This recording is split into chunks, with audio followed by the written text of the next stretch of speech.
একটি 100 ওয়াটের bulb 5 minute জ্বললে কত জুল শক্তি ব্যয়িত হবে।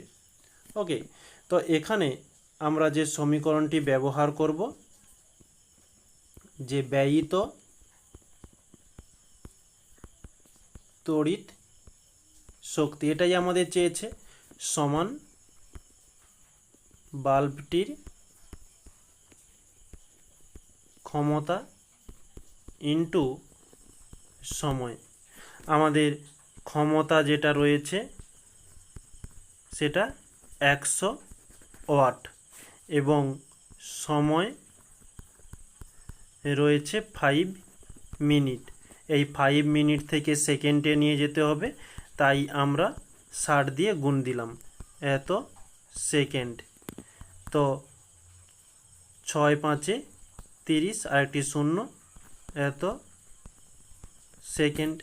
তাহলে বাল্বের ক্ষমতা হলো 100 ইন্টু সময় এর মান হচ্ছে 300।